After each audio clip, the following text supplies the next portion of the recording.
Meu filme preferido, Ricardo Oliveira, tô aqui hoje para dar mais uma dica do que você pode assistir no Netflix.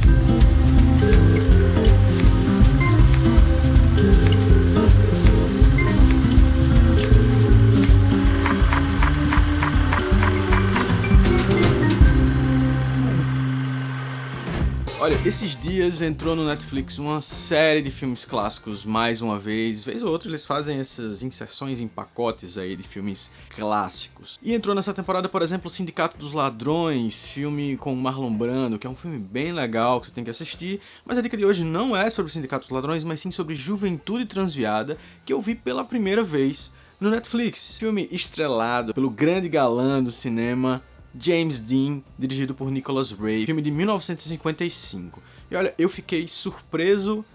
negativamente e positivamente. Juventude Transviada conta a história do personagem de James Dean, um garoto de classe média americana que tem uma vida conturbada e que tem causado muitos problemas por onde passa, chamado Jim Stark. E o filme começa com uma cena bem bonita, ele se arrastando no chão, bêbado, brincando com uns brinquedinhos de infância. Você não sabe muito bem o que é aquela situação, o que é aquela cena, você só sabe que depois dali ele vai pra delegacia porque a polícia pega ele, e na delegacia começa a apresentação do personagem, nos mostrando esse momento meio perdido na vida que ele tá vivendo, um tanto de existencialismo que veio ali mais ou menos naquela temporada do século XX, mas também um pouco de conflito com os pais. Os pais aparecem na delegacia para levar ele e começa a ter um momento bem diferente que eu não esperava nesse roteiro, que é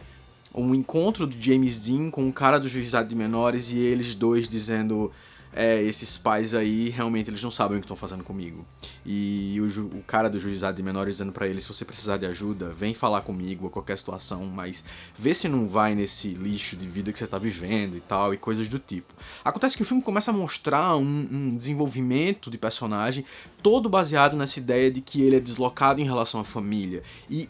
isso me parece ser uma coisa recorrente no cinema dessa época, em relação a colocar a responsabilidade nos pais, muito porque os pais vêm de uma sobrecarga do pós-guerra, tá? Acabou de terminar a Segunda Guerra Mundial e parece que os Estados Unidos estão entrando naquela crise, aquela coisa.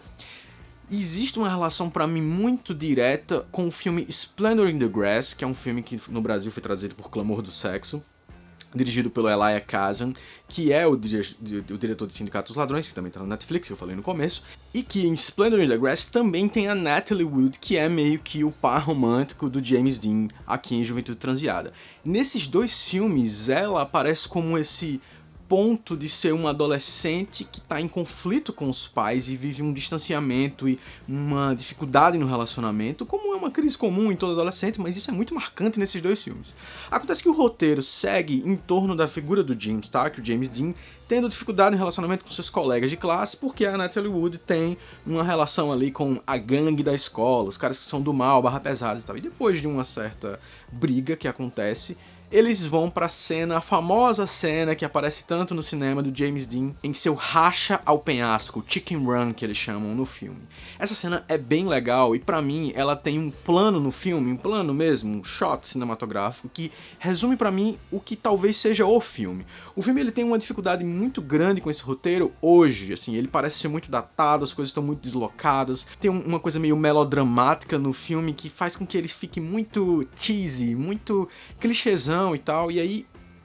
o ponto principal pra mim no filme é o trabalho de câmera. É impressionante a fotografia em CinemaScope, né? A janela grandona lá, super larga, com as barras em cima e embaixo, as barras pretas que a gente conhece. E esse CinemaScope é extremamente bonito, mas a fotografia é muito bem pensada, a mise-en-scène, a direção de atores na cena, o jeito como acontece a cena diante da câmera é muito legal. Nessa cena, especificamente na hora que os carros estão pra sair pro racha, há um plano super aberto da Natalie Wood, centralizada, com os carros em perspectiva, é tudo muito bem pensado esteticamente, o jeito como as coisas são milimetricamente posicionadas para ter um ponto de fuga, de perspectiva bem exato, e isso é muito bem pensado no filme inteiro, então tem uns movimentos de câmera muito bem pensados. Mas o problema é que o filme é extremamente melodramático de um jeito negativo. Isso, porém, não diminui a riqueza do filme. Eu acho que para sua época, o jeito dele tratar o assunto em si é um jeito muito interessante. O Nicholas Ray é um cineasta que eu já tinha ouvido falar bastante, foi o primeiro filme que eu vi dele, ainda não entrei no universo dele, mas agora eu fiquei mais curioso pra ver, porque ele me parece pensar muito o movimento de câmera, e eu gosto muito de ver isso no cinema, especialmente nos cinemas de décadas atrás, em que a gente pode ver isso sendo descoberto, sendo inventado, isso é muito bom. Então você tem que assistir no Netflix Juventude Transviada, esse aqui é o meu filme preferido, que você tem que curtir, compartilhar e se inscrever no canal, e se você quiser ver mais dicas culturais, música, literatura, quadrinhos, dicas de viagem de repente, você pode ir lá no meu canal de vlog, tá na descrição aqui embaixo, ou aqui em algum lugar, passando na tela, flutuando, e é isso aí. Até a próxima.